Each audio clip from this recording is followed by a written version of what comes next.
DIYs, I'm Brooke Styles, and today we have a cooking with Bee kind of episode. Like I've mentioned before, I'm going to be passing on a lot of my family traditions. Growing up, my mum taught all of us kids a different recipe each that we would master to get us comfortable within the kitchen. Mine was banana cake, but my sister Lily's was flourless chocolate cake. I thought it would be fun to do a Christmas twist on our home recipe. It's Christmas and I know I usually am pretty well sugar-free and gluten-free, but it's festive season, I'm treating myself and you should treat you because this one is so yummy and delicious. I demand it every time Lily's gonna cook a cake. This one is a little bit of a medium level cook. We have some egg separating and beating and whisking involved, and if you don't really do that to perfection, you won't get the fluffiness and cloud-like cake that you're after. The Christmas twist on this one is that I'm going to be making the full normal size cake into mini cakes. I think with everything going on in the world, we've all been shifting to bite-sized pieces with cooking. The Christmas twist is a spiced coffee cream.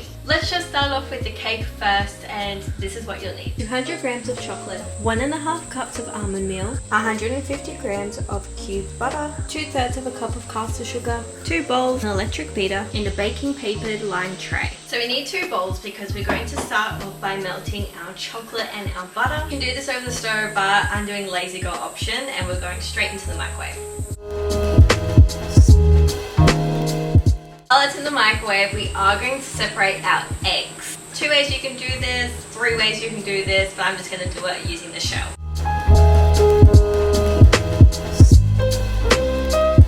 It only took about a minute.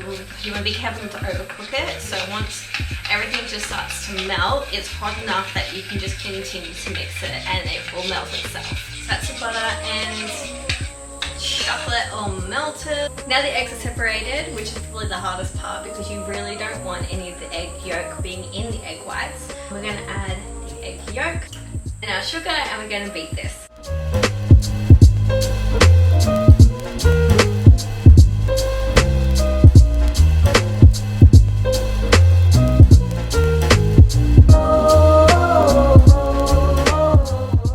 We're going to set this on the side and start now on our egg whites.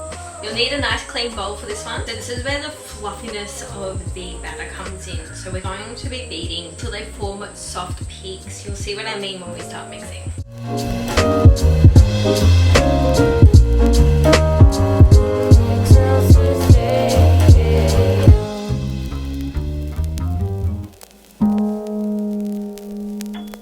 Using a metal spoon, not wooden. We're going to fold in 1/3 of the mixture, and then once that's folded through, we'll fold in the rest.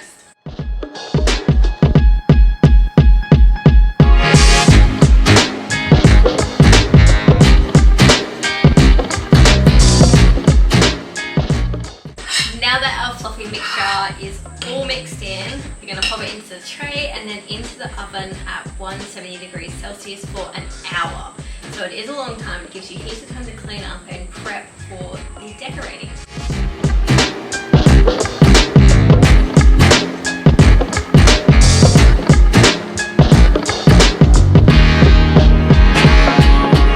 Cake's now out of the oven and it's completely cooled down, so it's time to start decorating. We're going to start by using our little cookie cutter to make smaller cakes. So we're going to combine our icing mixture of icing sugar, butter, shot of coffee and some ginger, and then on top we're going to make a chocolate cream glaze.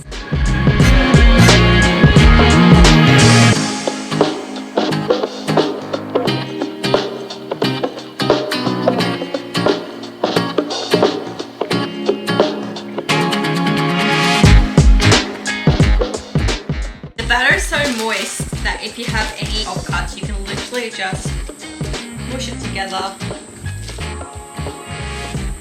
and there's no waste.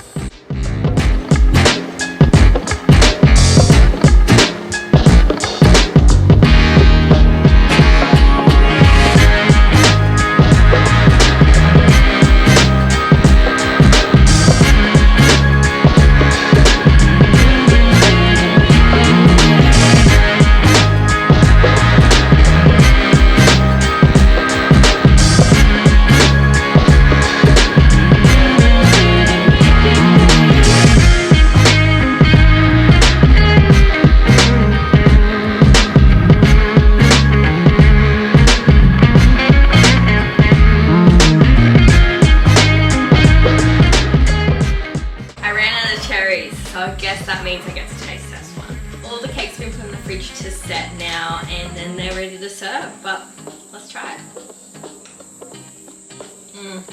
Oh my goodness.